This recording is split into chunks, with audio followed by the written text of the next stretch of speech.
Taïwan représente 22% de la capacité de production de semi-conducteurs dans le monde. Et c'est autant que la Chine continentale, alors que pourtant on ne compte que 23 millions d'individus sur Taïwan et plus de 1 milliard, presque 1,5 milliard dans la Chine.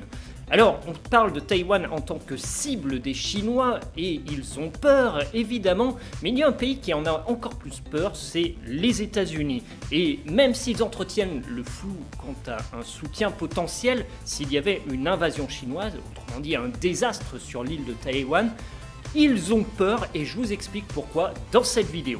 Si vous aimez le thème de cette vidéo, vous pouvez mettre un like, vous pouvez également poser vos questions ou proposer des commentaires constructifs dans les commentaires de cette vidéo.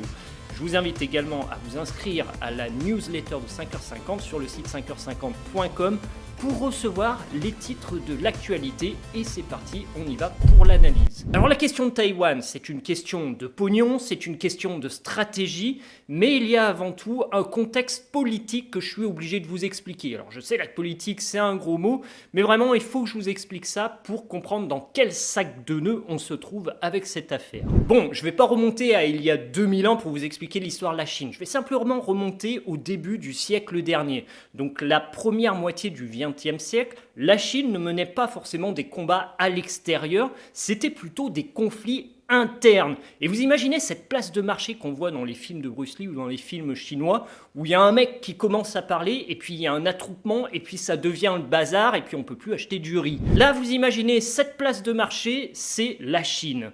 Et là, les communistes, subrepticement, au fil des années, ils commencent à aider un petit peu la population par-ci, aider par-là, et ils prennent du pouvoir. Et en 1949, Mao Zedong, qui est la tête du parti communiste, prend le pouvoir. Quand les communistes prennent le pouvoir, le gouvernement en place, qui était dirigé à l'époque par Chiang Kai-shek, se rend sur Taïwan. Et ouais, ils s'exilent, ils n'ont pas envie d'être butés les mecs. Quoi qu'il en soit, Mao Zedong, c'est un bonhomme, il est gros, il est un peu amusant. Vous voyez, il a le front dégarni en plus. C'est un vrai atout auprès des filles à l'époque, et je peux vous dire qu'il en abusait. Quoi qu'il en soit, Mao Zedong reprend d'une main de fer le pays et va imposer son autorité. Alors à cette époque-là, il faut bien comprendre que la Chine, elle est divisée en deux. On a d'un côté Taïwan, qui s'appelait Formose à l'époque, mais bon, on va reprendre Taïwan que vous connaissez aujourd'hui, qui est dirigé par Chiang Kai-shek et qui s'appelle la République de Chine. Et c'est Taïwan qui siège à l'ONU à cette époque-là. Et puis, de l'autre côté, la Chine continentale, donc là où on a plus d'1 milliard d'individus à cette époque, c'est dirigé par les communistes et ça s'appelle la République populaire de Chine. Ouais, ils auraient pu essayer de faire un petit peu différent. À l'ONU, donc vis-à-vis du monde extérieur, c'est Taïwan qui représente cette masse d'individus. Et puis arrive la guerre froide. Les Russes font très peur aux Américains et ils ont vraiment peur d'un débordement, que ce soit aussi bien par les mers, par les terres. Bref, ils ont vraiment peur. Et là, du côté du Pacifique, ils ne disposent que du Japon, qui est très affaibli déjà par la Seconde Guerre mondiale, mais ils disposent aussi de Taïwan, qui n'est pas vraiment grandiose, parce qu'il n'y a que quelques millions de personnes face à des centaines de millions de personnes qui pourraient arriver par la Russie. Alors ils décident tout simplement de choisir la Chine continentale comme un allié. Et là, pour faire ça, ils font très simple, ils mettent Taïwan à l'eau et ils mettent la Chine continentale pour siéger à l'ONU à la place de Taïwan. Et ça, c'est vraiment un grand renversement politique. Parce que vous imaginez, la Chine continentale, représentée par les communistes, va se dire « Oh, mais maintenant j'ai mon siège à l'ONU. En plus, depuis quelques années, ils développent l'arme nucléaire. Donc maintenant, on a l'arme nucléaire. Donc vous imaginez l'ambition des Chinois qui peut s'élargir. Et ils se disent tout simplement, cette île-là de Taïwan qui nous appartenait avant dans l'histoire, eh bien on pourrait peut-être la reprendre désormais. Voilà, on vient de voir l'aspect politique. Maintenant, je vous invite à constater quelques chiffres pour comprendre l'enjeu économique qui tourne autour de Taïwan. Et je vais vous parler d'une société qui s'appelle TSMC. Alors c'est une entreprise qui fabrique des semi-conducteurs qui vont être utilisés dans les microprocesseurs qu'on va installer dans vos téléphones portables ou dans vos ordinateurs ou même dans vos véhicules, bref, dans tout ce qui concerne l'électronique. TMC, c'est une boîte qui représente 70 milliards de dollars de chiffre d'affaires. En comparaison avec le PIB de Taïwan qui est de 770 milliards, c'est presque 10%.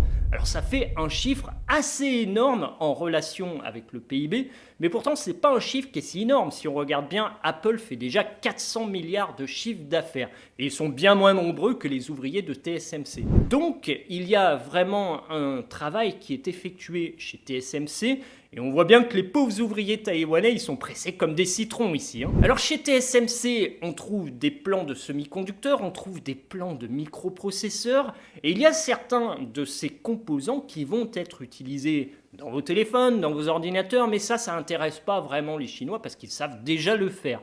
Par contre, ce qui pourrait être plus intéressant, c'est d'avoir les plans de microprocesseurs qu'on peut utiliser dans des missiles ou dans des radars. Et ça serait vraiment très utile s'il y avait un conflit qui devait éclater. Et c'est pour ça que stratégiquement, les usines TSMC et d'autres usines à Taïwan sont fortement intéressantes pour les militaires, pour les économistes et donc pour les pays qui pourraient potentiellement rentrer dans un conflit quelque part. Et pour illustrer ce fait, j'argumente avec la déclaration de Robert O'Brien qui a déclaré dans une interview que les États-Unis seraient prêts à bombarder les usines de Taïwan pour ne pas qu'elles tombent entre les mains des Chinois.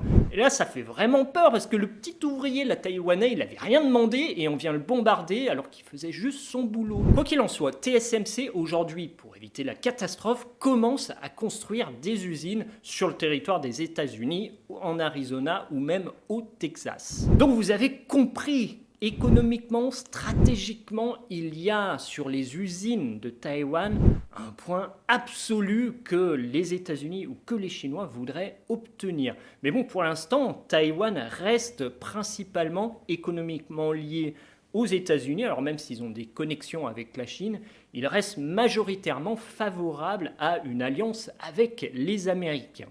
Mais il y a un autre enjeu stratégique qui concerne Taïwan et je vous l'explique ici. Quand vous regardez cette carte de Google Maps, ce que vous voyez, c'est que tout l'est de la Chine, donc c'est de la mer, on appelle la mer de Chine, mais c'est une mer en eau peu profonde. Et ça fait que quand on envoie des sous-marins en eau peu profonde, ils peuvent être facilement repérés par des satellites.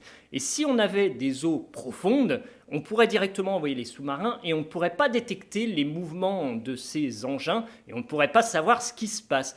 Donc, il y a un point stratégique pour tous les pays du globe à disposer d'eau profonde et à disposer de sous-marins qui peuvent être déployés à cet endroit. Et regardez bien, l'ironie du sort, c'est que Taïwan fait pile la jonction entre les eaux profondes et les eaux peu profondes. Vous voyez bien qu'ici, il y a encore une fois un objectif géostratégique. Et là, c'est vraiment quelque chose qui dépasse le simple aspect politique ou idéologique que l'on pourrait avoir dans le siècle dernier. Les Américains en sont conscients, les Chinois en sont conscients, et c'est pour ça que Taïwan est l'enjeu de ces deux superpuissances. Voilà, j'espère que vous avez aimé cette vidéo. Si vous l'avez aimé, vous mettez un like. Vous pouvez également poser vos questions ou laisser vos commentaires. Et je vous dis à très bientôt dans une prochaine vidéo.